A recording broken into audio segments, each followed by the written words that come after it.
بالتسليم مرشد النبي محمد صلى الله عليه وسلم يقول اللهم صل على وبارك عليه.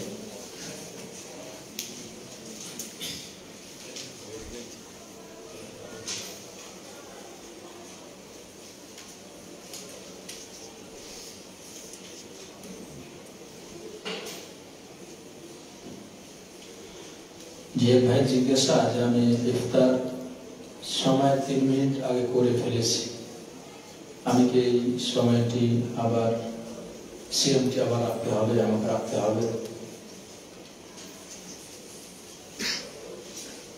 এরকম হয় যে আসলে সময়ের পূর্বে আপনি ইফতার করেছেন, তাহলে আপনি সিএম কাজা করে দেবেন। আর যদি মাঝে না সময় হয়ে গেছে, আপনি বুঝতে পারেননি, সময় হয়ে গেছে মনে করে ইফতার করেছেন, তাহলে করতে হবে না, সিএম হয়ে রয়েছেন। আর যদি জানেন যে না আমি না জেনে শুনে করেছি, তাহলে আপনার সিএম ভঙ্গ হয়ে যাবে। কারণ আল্লাহ রাসূল সাল্লাল্লাহু আলাইহি ওয়াসাল্লাম কি হাদিস, একটা হলো ভুলে যাও, আর একটা হলো না জেনে। আর 3 মিনিট আগে মানে সুযোগ ডুবে যাওয়া। হয়তো আপনার সময়ের সাথে মনে হয় যে ক্যালেন্ডার যে সময় দেয়, এরকম মনে হয় কিছু হয়েছে। আপনি যদি ইচ্ছা করে সময় পূর্বে ইফতার করেন, তাহলে এটা আবার সিএম থেকে খেতে হবে। ইসলামের সুদ যেহেতু ব্যাংকের ব্যবস্থার সুদ ভিত্তিক, ইসলামের সঠিক ব্যাংক ব্যবস্থা কেমন হতে পারে? ইসলামের জি, এই বিষয়টা আসলে কঠিনই।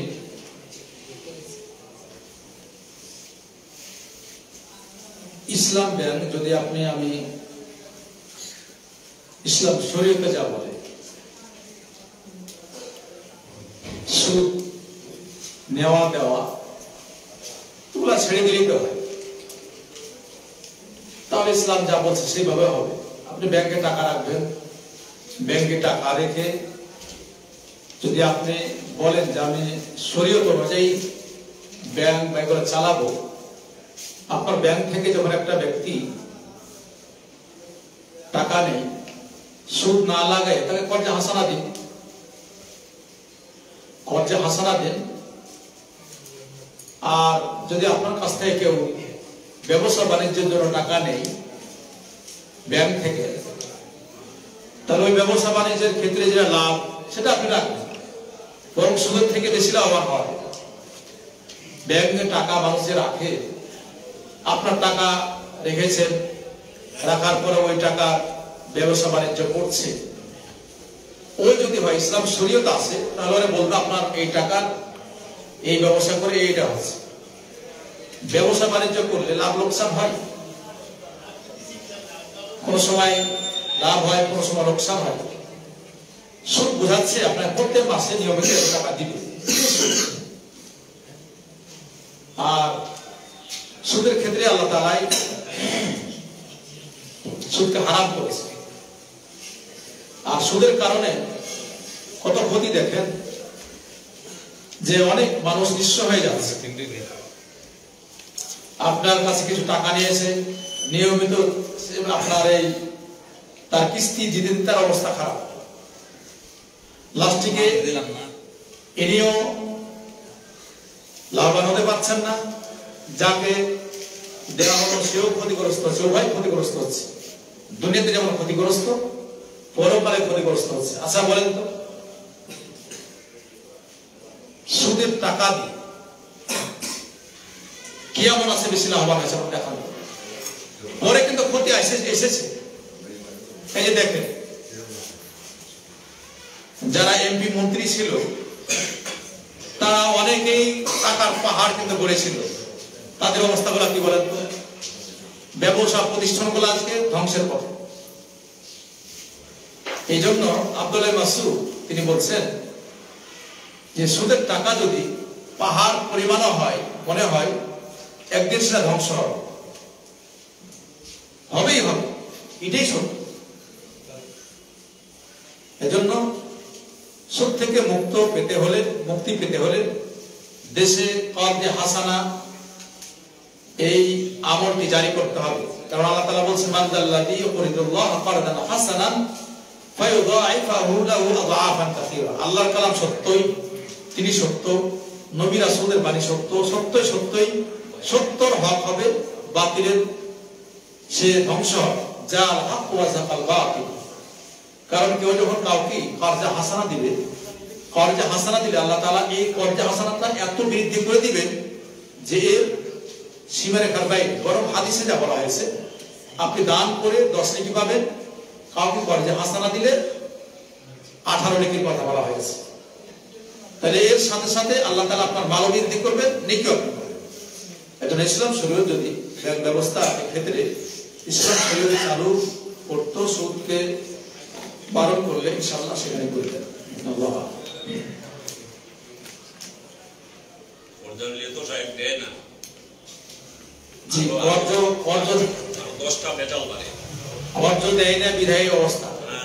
অর্জন আল্লাহ বলে এটা করতে, আর উনি করছেন এটা, তো করবেনটা কি? আল্লাহর বিধানের সীমারেখার বাইরে গেলে কেউ কি লাভবান হতে পারে? হতে পারে। আল্লাহর বিধান আপনি আমি বাস্তবায়ন করলে হবেন। আপনি দেখেন তো যে আফগানিস্তানে অনেকেই বলতে এটা করলো সেটা করলো, তাদের চলছে না, আলহামদুলিল্লাহ চলছে না দেশ। ইসলাম শরীয়ত যদি কেউ, আপনার পরিবার চলছে, আপনার কোনো ভয় নেই, কেউ তাকে বলবে না, অন্যায় কথা বলতে পারবে না, কোনো কথা বলতে পারবে না, কারণ সে তার মতে সে চলছে। ইসলাম শরীয়ত মানলে সবার একটা ভয় থাকে। যেমন শরীয়ত নেই জন্য আপনার দেশে মারামারি, কাটাকাটি, হানাহানি, মানুষের জাকাতের টাকা দেয় না, আপনি জাকাতের টাকা তো বের করতে পারছেন।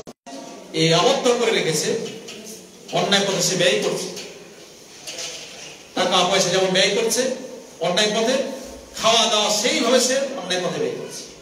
ইসলাম শরীয়ত ব্যবস্থা না থাকার কারণে যারা ভাইয়ের প্রশ্ন কিয়ামুল লাইল নাকি ইমামের সাথে শুরু করে ইমামের সাথে শেষ করলে সারা রাত কিয়ামুল লাইল করার সওয়াব পাওয়া যায়। এক্ষেত্রে কেউ ভেতর ইমামের সাথে না পড়লে চলে গেলে কোনটি সওয়াব পাবে? সেই সওয়াব পাবে কি? যে একটা হাদিসে রয়েছে, কেউ যদি ইমামের সাথে, যিনি ইমামতি করছেন এর সাথে ওর শেষ পর্যন্ত মানে সালাত করে শেষ করে, তাহলে সে কিয়ামুল লাইলের সওয়াব পাবে এবং জামাতে জেনে গেলে পেয়ে যাবে। এই সরাসরি হাদিস। এখন আপনি কিয়ামুল লাইলের ক্ষেত্রে দুটা কথা আছে। আল্লাহ রাসূল সাল্লাল্লাহু আলাইহি ওয়াসাল্লাম কিন্তু আসলে কিয়ামুল লাইলই করেছে, বুঝলেন? রাতের সালাত না কিয়ামুল লাইল। তিনি তার জীবনে 3 দিন সালাত করেছেন। আবার যা হাদিসে ইমাম বুখারী রাহিমাহুল্লাহ যে অধ্যায়টা নিয়েছেন সালাত আত-তারাবিহ, একটা অধ্যায় দিয়েছে, সেই ক্ষেত্রে যে হাদিসটা এসেছে সেখানে আল্লাহ রাসূল সাল্লাল্লাহু আলাইহি ওয়াসাল্লাম যা বলছেন যে তিনি 3 দিন 3 রাত মসজিদে সালাত করেছেন। আর ওখানে লেখা আছে গভীর রাতে, এসব পর না, কিন্তু এক রাত্রে সালাত করলে, রাত্রে যখন সালাত করলে লোকজন জানতে পারলো, হ্যাঁ, যদি যারা একটা কাজ চলছে মসজিদে, তখন আপনি জানতে পারলেন হ্যাঁ গো মসজিদে এগুলো হচ্ছে, তো মসজিদে আমিও যাই, তো শুনতে পেলে মসজিদেরা বাড়লো, দ্বিতীয় রাত্রে আরো বাড়লো, তৃতীয় রাত্রে যখন তিনি পড়লেন মসজিদের ভর্তি, তখন চতুর্থ রাত্রে বেলা এত লোক হয়েছে আল্লাহ রাসূল সাল্লাল্লাহু আলাইহি ওয়াসাল্লাম বাড়ি থেকে আর বের হননি। কেন? ওই হাদিসের লাস্টে আনতুফরাদ আলাইকুম তাফতারাদ আলাইকুম, আল্লাহ রাসূল সাল্লাল্লাহু আলাইহি ওয়াসাল্লাম যদি নিয়মিত পড়তে তার ভয় ছিল যেটা খরচ হয়ে যাবে, লোক সেটা আদায় করতে পারবে না। এখন যেমন অনেকেই পাচ্ছেন না, অনেক আছেন না, তারাবি সালাত পড়তে হয়তো পাচ্ছেন, আপনি চলে যাচ্ছেন, ফরজ হলে আপনি ছাড়তে পারবেন কি? ফরজ হয়ে গেলে না পড়লে পাপ হবে। এই জন্য আল্লাহ রাসূল সাল্লাল্লাহু আলাইহি ওয়াসাল্লাম এই সালাতটি 3 রাত্রি পড়েছেন জামাত, তার আর কোন নজর নেই, এই 3 রাত্রি পড়েছেন, পরে তিনি বের হয়ে যাবেন, আবার সেটি গভীর রাত্রে পড়েছেন। এই জন্য হাদিস থেকে বোঝা যায় কিয়ামুল লাইল। এই জন্য ওলামাগণ বলছেন তারাবি যেটা কিয়ামুল লাইল সেটা একই সালাত। আপনি যদি এই রাত্রে তারাবি সালাত পড়ে নেন, তাহলে একই সালাত আবার শেষ রাত আপনি পড়বেন। তবে এখানে একটা সমাধান, হাদিসে ইমাম বুখারী রাহিমাহুল্লাহ একটা হাদিস নিয়ে এসেছেন, সেই হাদিসে 6 বার মাসনা মাসনা মাসনা মাসনা এভাবে 6 বার বলা হয়েছে। মানে 6 বার যদি 2 রাকাত করে পড়েন তাহলে কয় রাকাত হয়? 12 রাকাত। আর 3 রাকাত যোগ করলে কয় হয়? 15 রাকাত হয়। তো এই হাদিসে কিন্তু 2 করে কিয়ামুল লাইলের কথা কিন্তু বলছে, মানে রাতের সালাতে আল্লাহ রাসূল সাল্লাল্লাহু আলাইহি ওয়াসাল্লাম এইভাবে সালাত পড়েছেন। আরেক হাদিসে উম্মাহাতুল মুমিনিন আয়েশা রাদিয়াল্লাহু তাআলা আনহা যে হাদিস বর্ণনা করছেন যে ফালা তাসআলানা হুসনিহিন্না ওয়া তুলিহিন্না, তিনি 4 রাকাত সালাত পড়েছেন, তার লম্বা এবং সৌন্দর্য সম্পর্কে জিজ্ঞেস করলেন। এইভাবে 2 বার পড়েছেন, তৃতীয়বার 3 রাকাত বেতর পড়েছেন, 11 রাকাত হয়েছে। তাই ওই হাদিসে বলছেন যে রমজান মাস এবং অন্য মাসেও রাতের সালাত এর বেশি ছিল না। জি, আরেকটা হাদিস আপনাকে বললাম, ওটা বুখারীর হাদিস। তাহলে আপনি বলবেন এটা কি করবেন? জি, এখন লাইলাতুল কদর আপনার সামনে আসছে, লাইলাতুল কদরে আপনি এটা আমল করতে পারেন।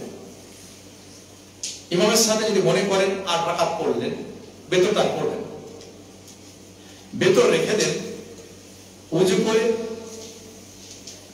তারপরে কোরআন তেলাওয়াত করেন, আপনার আর কিছু সালাত পড়েন। সালাতটা কি? যে আমরা হাদিস জানি, ওলামাগণ এই হাদিসগুলোর ব্যাখ্যা এইভাবে করেছেন যে বেলাল রাদিয়াল্লাহু তাআলা আনহু তিনি যখন ওযু করতেন তখন এক হাদিসে 2 রাকাত সালাত পড়েছেন, আর এক হাদিসে তার সাধ্যমতো সালাত পড়েছেন। তাহলে এই হাদিস থেকে স্পষ্ট হয় আপনি যে কোনো সময় যদি ওযু করেন, নিষিদ্ধ সময় না হয়, তাহলে 2 রাকাত পড়তে পারেন, আর বেশিও পড়তে পারেন। সেই ক্ষেত্রে আপনি যদি রাতে কিছু পড়েন, ওই রাতের জন্য কিছু রেখে দেন, লাস্টে গিয়ে কিছু সালাত পড়েন, কিছু কোরআন তেলাওয়াত করেন, তাসবিহ তাহলিল পড়েন, ইস্তিগফার করেন, জিকির আজকার করেন, দিয়ে লাস্টে বেতর করবেন। এটা আপনি করতে পারেন, তাহলে দেখবেন ইনশাআল্লাহ নেকি পেয়ে যাবে। আর যদি মনে করেন যে আপনি ওই রাত্রে সালাত পড়বেন, রাত্রেও পড়বেন, তাহলে হুবহু এই সালাত যে পড়লেন রাত্রে হুবহু পড়িয়ে না। ওলামাগণ বলছেন যে একই সালাত, তাই একরকম করে পড়িয়ে না, কিছু কাটছাট করে না, তাহলে ইনশাআল্লাহ এটা পেয়ে যাবেন। আর দেখা যায় যে দেখেছি, আমরা যে দেখেছি মসজিদের মক্কা মদিনাতে এখনো হয়, এখন বলতে পারবো না এখনো হবে কি হবে না সেটা বলতে পারবো না। তবে কিয়ামুল লাইল তারা তারাবির সালাত পড়ে, এখন অন্য ইমাম এসে আবার ওই রাত্রেও যেভাবে আমরা পড়ি এভাবে তারা পড়ে, শেষ রাত্রে 11 রাকাত পড়ে। তবে ওই ইমামই ওই সালাত পড়ে না, অন্য ইমাম এসে পড়ে। আবার দেখি যে সবাই যে রাত্রে পড়ছে এটা না, আপনি যদি এই রাত্রে না পড়েন, ওই রাত্রের জন্য আপনি রেখে দেন, আর আপনি যদি এই রাত্রে পড়েন তাহলে ওই রাত্রে আর কিছু সালাত পড়ে বেতনটা রেখে দেন, বাড়িতে আপনি পড়েন। আপনাকে এগিয়ে আসতে হবে কি আপনার বলছে, যার ইচ্ছা হবে আসলে দেখেন, যার ইচ্ছা হবে বাড়িতে পড়েন, বাড়িতে আপনি কোরআন তেলাওয়াত করেন, আর জিকির আজকার করেন, আল্লাহর কাছে দোয়া করেন নির্জনে, সেটা আপনার জন্য ভালো। এটা হলো তার সমাধান। ইনশাআল্লাহ জামাতে বেতর সালাত 1 রাকাত কম পেলে কি ভাবে আদায় করতে হবে? যে বেতর সালাত 3 রাকাত পড়ছে, এখন যদি 1 রাকাত না পান, তাহলে যেহেতু ইমাম সাহেব সালাম ফেরালেন, আপনি আর 1 রাকাত পড়ে নেবেন, আপনি সালাম ফিরে দিবেন। আর যেভাবে আপনি পড়েন, যেমন মাগরিবের সালাত পড়েন, মাগরিবের সালাত আপনি 3 রাকাত 2 রাকাত পেয়েছেন, ইমাম সাহেব সালাম ফিরাইছেন, আপনি আর আপনাকে পড়ে নেন। কারণ এখানে কিন্তু মাগরিবের মতো বেতর হবে না, বেতরটা একসাথে যে পড়ছে 3 রাকাত, অথবা বেতর সালাত 2 রাকাত পড়ে সালাম ফেরার পর আর 1 রাকাত পড়বেন। এই 2 পদ্ধতিতে হাদিসে সাব্যস্ত হয়েছে।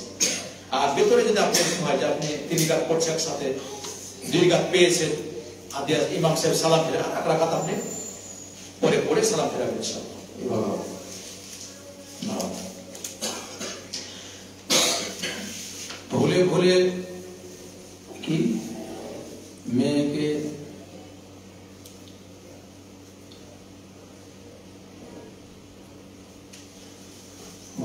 মেয়েকে স্ত্রী মনে করে ধরে ফেললে কি স্ত্রী তালাক হয়ে যাবে? কেউ মেয়েকে ভুলে ধরে, যেমন মেয়ে তো যা হোক, এরকম হয়তো না বুঝে যদি এরকম মনে করে না স্ত্রী আপনার তালাক হবে না, এটা ভুল তো ভুল। তো এই ক্ষেত্রে সাবধান থাকবেন। আপনার মেয়ে তো বুঝতে পারছে, ওই মেয়ের মতো আবার কুলাঙ্গার হবেন না, ওই কুলাঙ্গার তার মেয়েকে কয়েকদিন তার সাথে মিলামেশা করছে, এটা হত্যার উপযুক্ত শব্দ। আপনার এগুলো হারাম, জানেন আপনার মেয়ে হ্যাঁ, মেয়েকে আপনি চুম্বন দেন, এটা ছেড়ে ভালোবাসা, সেটা ভিন্ন জিনিস। আপনার মেয়ে বড় হোক আর ছোট, বাবাকে মেয়ে চুম্বন করে দিতে পারবে, মেয়েকে বাবা চুম্বন দিতে পারবে, শরীর আপনার এটা ভালো সেনে ভালোবাসা। স্ত্রীর মতো এগুলো তো ভুল হয়, আপনার হয়তো অন্ধকার রাত্রে পৌঁছতে হয়তো গেছে, ওটা অসুবিধা নেই। এটা যেটা বলে সত্য কথা, মানে হয়তো বুঝতে পারি না, হয়তো ভিন্ন জিনিস।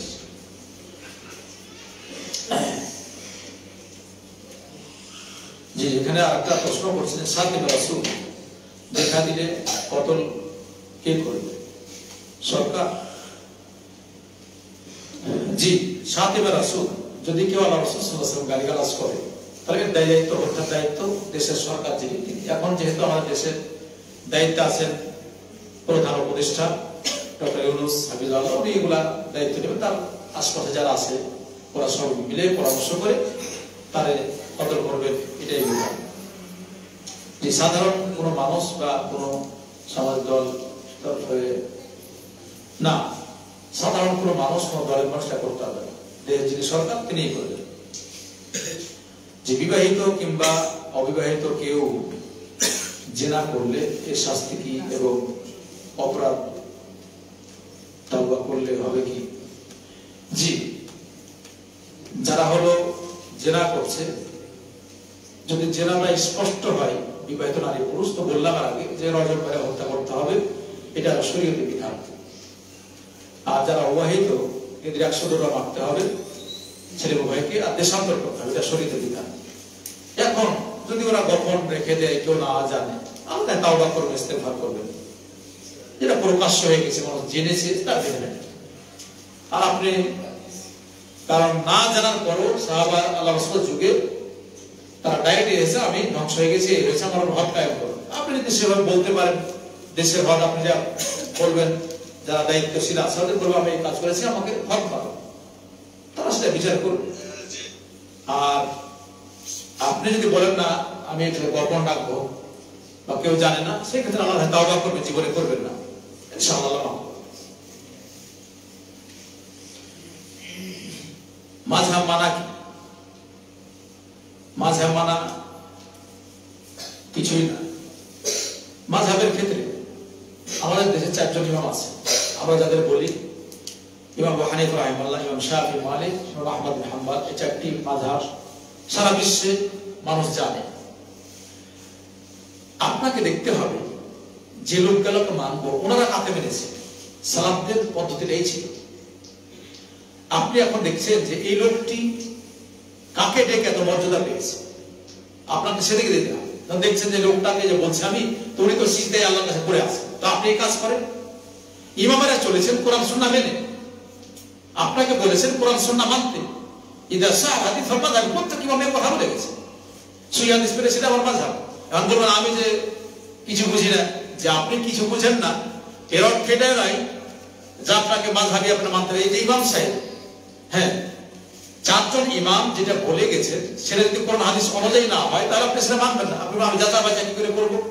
যাচাই বাছাই করতে পারবেন না। আপনি যদি ডাক্তারের কাছে যান, তাহলে জিজ্ঞেস করেন যে কে ডাক্তার ভালো হোক, কোন ডাক্তার কাছে যাবো, তাহলে আমার রোগীটা ভালো হবে। তা আপনার দেশে কোনো আলেম ওলামা নাই? আপনার মসজিদের ইমাম এই কবর পূজারীকে প্রশ্ন করছে কেন? সব আপনি বলেন কোন দেশের আলেম ওলামার ভিতরে কে স্বচ্ছ কথা বলে, কে কোন হাদিসের কথা বলে, আরে ডাকি তো দেখি, ওনার কথা বলে আমি দেখি, ফতোয়া বলা, সেটা দেখেন না কেন? এখন এই দলিল চলবে না। বলছে না ইমাম সাহেব তো হাফেজ সাহেব রাখছেন, হাফেজ সাহেব তো লজ্জায় কিছু বলে না, যে একটা বলি, এটা হবে না। এখন এমন একটা যুগ সবকিছু পাবে, নেটে কিছু লিখলে চলে আসে। আপনি বেহায়া নারীকে দেখতে পারেন, কিন্তু নেটে একটা মাসালা লিখতে পারেন না, এটা হয় না, এটা আদর হয়। যারা ইমামেরা সম্মানিত, আল্লাহ ওদের জান্নাত দান করুন।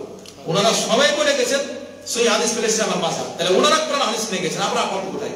আরেকজন আলেম যিনি কোরআন হাদিস অনুযায়ী কথা বলেন, তাকে আপনি জিজ্ঞেস করেন, ও দলিল আপনি অবশ্যই আপনি জানেন না, বিধায় যিনি কোরআন হাদিস বলছেন, যে পরিষ্কার মানুষ, যে আল্লাহর ভয় আছে, এর জিজ্ঞেস করেন, ইনশাআল্লাহ তিনার মাধ্যমে আপনার সমাধান হয়ে যাবে ইনশাআল্লাহ। তাই আপনি মাযহাবের নাম দিয়ে দোহাই দিয়ে চলবেন, আর হাদিস পাবেন, তারপর বলেন না আমার ইমাম সাহেব বলেছে, মাযহাব এটা বলেছে, এই বললে আপনি ইমাম ভঙ্গের একটা কারণ হয়ে যাবে। হাদিস পাচ্ছেন আর যদি বলেন ইমাম বলেছেন তাই এটা আমল করবো, হাদিস জানা শোনার পরও, তাহলে কিসের ইমাম? ইমাম কি কিয়ামতের দিন বলবে আপনাকে যে আমার মেনেছে আমি তাকে পার করি? কে ইমাম সবার বলেন তো? ইমাম কে সবার? আল্লাহ রাসূল সাল্লাল্লাহু আলাইহি ওয়াসাল্লাম সবার ইমাম।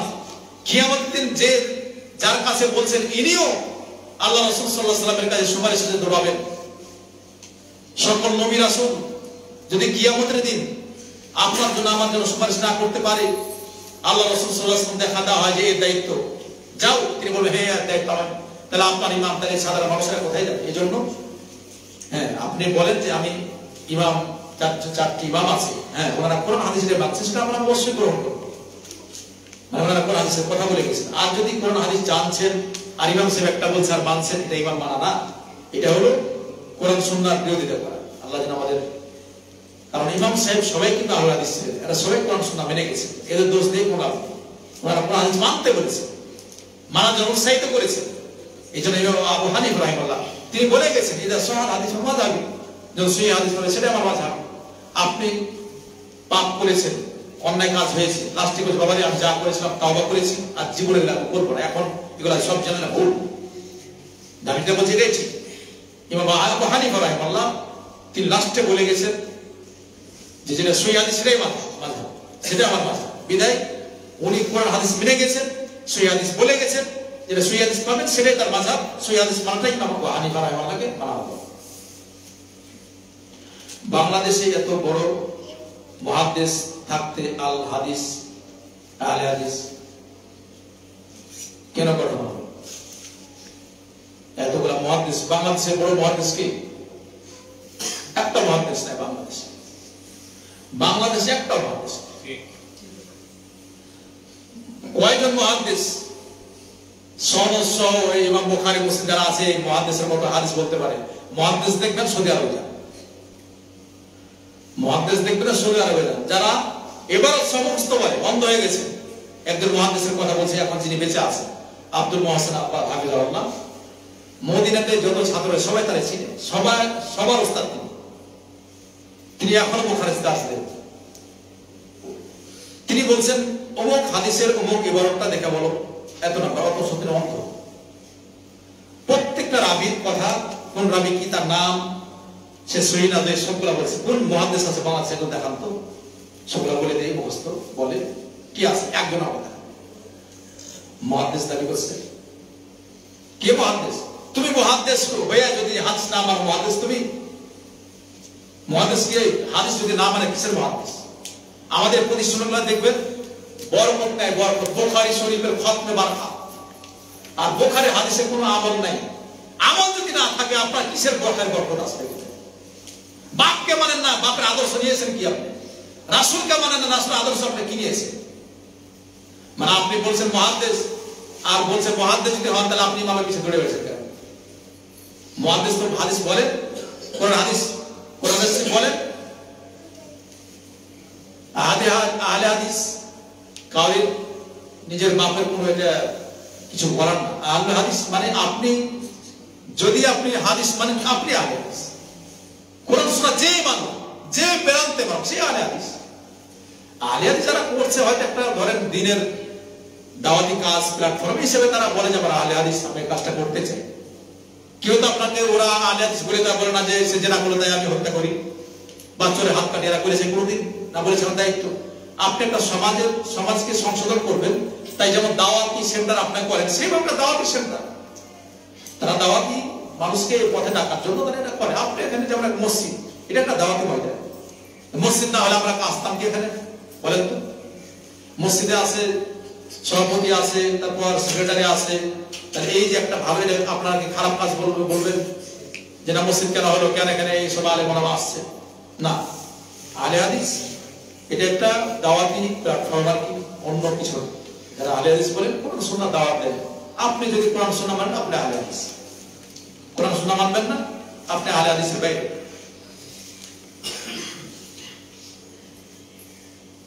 জি আসসালামু আলাইকুম। ওয়ালাইকুম আসসালাম। ইফতার কি আজান পর্যন্ত করা লাগে নাকি সময় হয়ে গেলে ইফতার করা যায়?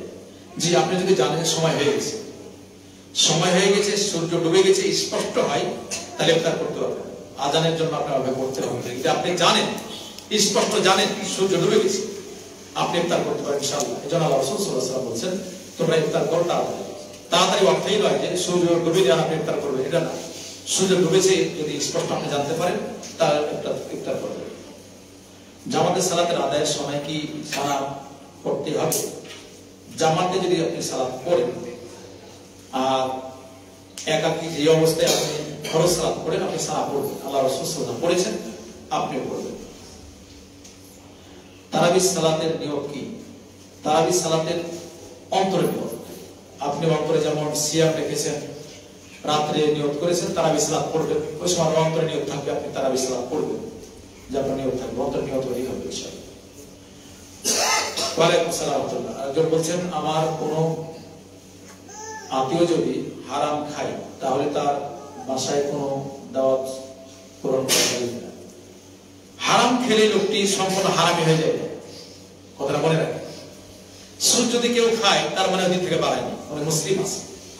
আপনার আত্মীয় যদি হারাম খায়ও আপনাকে দাওয়াত দেয়, সে যদি মুসলিম হয়, জানেন সে মুসলিম, তাহলে তাও দাওয়াত খেতে পারবে, আপনার কোনো পাপ হবে না।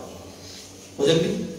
মুসলিম যতদিন সেদিন থাকবে, এক মুসলমান হাদিসে এইভাবে এক মুসলমান অপর মুসলমানের উপর 6টি হক, তার ভিতরে একটা হক আছে তোমাকে দাওয়াত দিলে দাওয়াত গ্রহণ করবে। ওই দাওয়াতে যদি অশ্লীল কিছু না থাকে তাহলে আপনাকে দাওয়াত দিবে, দাওয়াত গ্রহণ করতে পারবেন। আপনি বলবেন না সুদ করুন এজন্য যাবো না, না। তারা গিয়ে বলবেন ভাই আপনার বাড়িতে আসলাম, আপনাকে দাওয়াত দিই, সুদগুলো ছাড়লে হয় না, এই যে আপনি এই কাজগুলো ছাড়লে হয় না, এই দাওয়াত দিলেন আলহামদুলিল্লাহ, আপনার ভাইকে দাওয়াত দিলেন, সেও খুশি হলো, আপনি খুশি হলেন, তার জন্য দোয়া করলেন। বুঝলেন?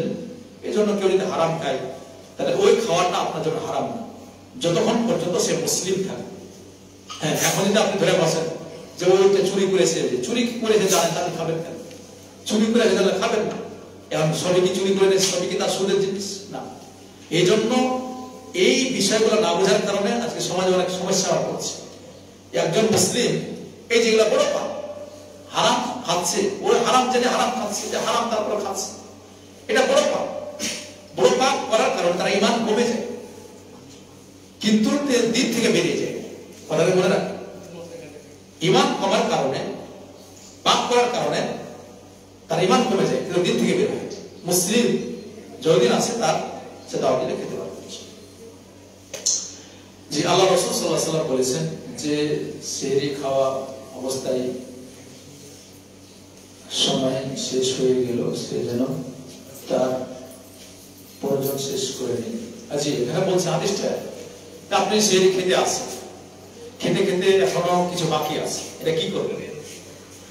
বিষয়টা এখানে দুইটা মত।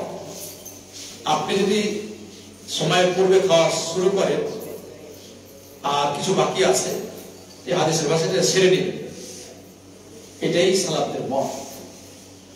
আর কেউ বলছেন না আজান হলো আপনি রেখে দেবেন, কিন্তু বিশুদ্ধ মত হলো যেহেতু হাদিসে আপনি খেতে আসেন, কারণ এটা কিন্তু সময় শেষের পরে আপনি শুরু করেন, এটা আগেই শুরু করেছেন, এই জন্য খাওয়াটা সেরে নেবেন। আবার এরকম করবেন না, না যে আজান দিবে তার 1 মিনিট পূর্বে বসলাম দেখ খাওয়া সেরে, এটা করবেন না। কোনো সময় হয়েছে হঠাৎ করে, এখন আপনি জানিয়েছেন, একটু তাড়াতাড়ি খেয়ে নিয়ে চেষ্টা করবেন, সেরে খাওয়া অসুবিধা। অসুস্থ ব্যক্তির সিয়াম ভঙ্গের জন্য কি করণীয়? অসুস্থ ব্যক্তির দুইটা অসুখ হলো দুই প্রকার। এক প্রকার এখন জ্বর হয়েছে, ভালো হয়ে যাবে, পারছেন না তাই সিয়ামটা রাখেন না, পরে আদায় করে নেবেন। আর একটা অসুস্থ ব্যক্তি যিনি আর ভালো হবে, ভালো হওয়ার কোনো সুযোগ নেই, ইনার জন্য প্রত্যেকটা সিয়ামের জন্য একজন মিসকিনকে পেট করে ভর্তি করে খাওয়াবে। যদি না হয়, সেটা না করেন, তাহলে ওলামাগণ বলছেন যে 1.5 কেজি করে চাউল দিন, অথবা 1.25 কেজি চাউল আপনি প্রত্যেকটা সিয়ামের বদলে একজন মিসকিনকে দিয়ে দিবেন, তাহলে আপনার ফিদিয়া আদায় হয়ে যাবে। আর একটা অসুখের ভিতরে যে মা বোন যার বাচ্চা হয়েছে, হয়তো 4 মাস, 5 মাস, 6 মাস, উনি বাচ্চাকে দুধ খাওয়ার কারণে বাচ্চার অসুখ হবে বা সমস্যা হবে, সেক্ষেত্রে এই মা সিয়াম ভঙ্গ করে রাখতে পারে, পরে সেটা কাজা আদায় করে দেবে।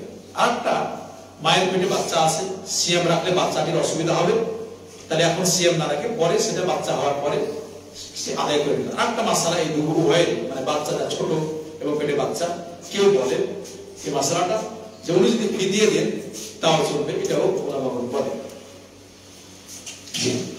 আরেকটা মাসালা এখানে সরকারি কর্মকর্তা জিপিএ ফান্ডে টাকা রাখে জায়েজ হবে কি? এটা যদি সুদ হয় তাহলে আপনি সুদ মুক্ত রাখবেন, যেটা আপনাকে দিবে সেটা আপনি নিতে পারবেন। আর যদি সুদ না হয় আপনাকে মেনে দেয় যেটা আপনার রাখছে, কারণ আপনার টাকাটাই কেটে রাখছে। সুদের যদি আশঙ্কা না থাকে, আমরা সরকারি চাকরি করিনি বলতে পারবো এখন কি আসলে বাস্তবে যে আপনি জানেন যে সুদ আছে, তাহলে সুদটা বলে আমি সুদ মুক্ত আমার যে টাকা এটাই আমি দিব। আর বাই চান্স যদি জানেন সুদ আপনাকে এসেছে, তাহলে সুদি টাকাগুলো গরিব মিসকিনকে নেকির আশা ছাড়াই এমনিতে দিয়ে দিবেন, তাহলে আপনি মুক্ত হয়ে যাবেন। এটা একটা মশলা। সুদ পুরো সময় যদি আপনি ব্যাংকে থেকে সুদ পেয়ে যান বা আসে, তাহলে গরিব মিসকিন আপনার সমাজে যা আছে এগুলাকে নেকির আশা ছাড়াই আপনি দিয়ে দিবেন, আপনি সুদ মুক্ত হয়ে যাবেন ইনশাআল্লাহ, আপনি পাপী হবেন না। যা ওলামাগণ বলেন। ভেতরা, চাল, ডাল, সেমাই, ভুট্টা, ভুজা, তেল, আলু, সিরা, যে পেঁয়াজ, রসুন, তো প্রয়োজন খাবার দ্রব্য দ্বারা আপনি আদায় করা যাবে। আপনি কি পেঁয়াজ রসুন খান? পেঁয়াজ রসুন খান আপনি? পেঁয়াজ রসুন তরকারিতে খান, কিন্তু আসল কিন্তু ভাত চাউল যে খাই আমরা, সাথে গম আটা করে খাই, জব আটা করে খাই, খেজুর আটা খাই, কিশমিশ খাই, এইগুলো যদি হয়, পনির আমরা খাই, তা আমরা যেটা বেশি খাই আমরা চাউল। তাহলে চাউলটা আপনি বলবেন না যে আমি পেঁয়াজ রসুন এগুলো তো খাই, খাওয়ার যেহেতু পেঁয়াজ রসুন দিয়ে 2.5 কেজি রসুন দিয়ে, রসুন দাম বেশি, ভালো হয়, এটা পাবে বেশি দাম, ওটা দেবে। পেঁয়াজের দামে কম, 25 টাকা কেজি, তাই বলে 2 কেজি আর 3 কেজি পেঁয়াজ দিয়ে দিতে হলো, পেঁয়াজকে ডাইরেক্ট পেঁয়াজ খাবে।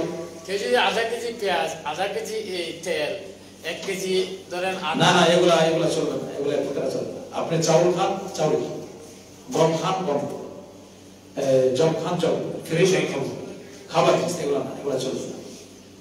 যে আপনি 100 পরিমাণ 2.5 কেজি কেউ বলছেন, পরে 3 কেজি পর্যন্ত দেওয়া যায়, যদি আপনি 3 কেজি দেন কোনো আপত্তি নেই, পরে 3 কেজি দেন আপত্তি নেই, 2.5 কেজি দেন তাও আপত্তি নেই। তবে চাউলটাই দিবেন, যেহেতু আমরা চাউলই খাই, ভাতে মাছে বাঙালি, এটা কথা কিনে আসলো, আমরা ভাত খাই মাছ খাই বেশি পছন্দ করি, বেদা আপনি চাউল। ওয়ালাইকুম আসসালাম ওয়া রাহমাতুল্লাহ। বর্তমান মোবাইল ইফতার টাইম দেখে কি ইফতার করা যাবে? কারণ টাইম হওয়ার 3 মিনিট পর আজান হয়। যদি এরকম হয় যে সূর্যের ডুবে এবং ঠিক সময় দিচ্ছে, জানতে পারছে এই সময় সূর্য ডুবছে, আপনি ইফতার করতে পারবেন ইনশাআল্লাহ, অসুবিধা নেই।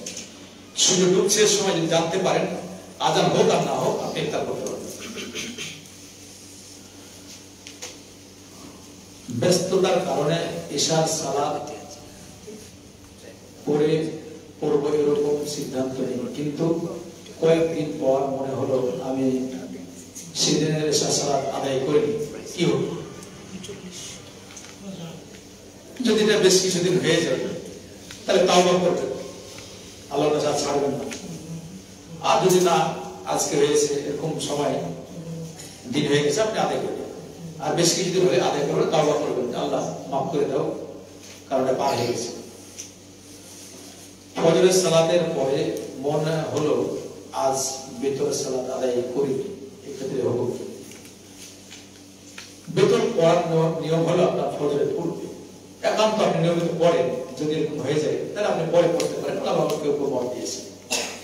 কারণ যে যারা নিয়মিত তাহাজ্জুদ সালাত পড়ে, হয়তো পড়বে বলে ঘুমিয়ে গেছে আর পড়তে পারেনি, তাহলে এই সালাতটি দিনের সময়, দিনের বেলায় 11 রাকাতের স্থানে 12 রাকাত পড়ে নিলে ওই তাহাজ্জুদের নেকি পেয়ে যাবে ইনশাআল্লাহ। কারণ যেহেতু রাতে পড়তে পারেনি, এই জন্য 1 রাকাত তার ফিরিয়ে জরিমানা, 11 রাকাত না পড়ে 12 রাকাত। এটা হাদিস, এটা আমার কথা, আল্লাহ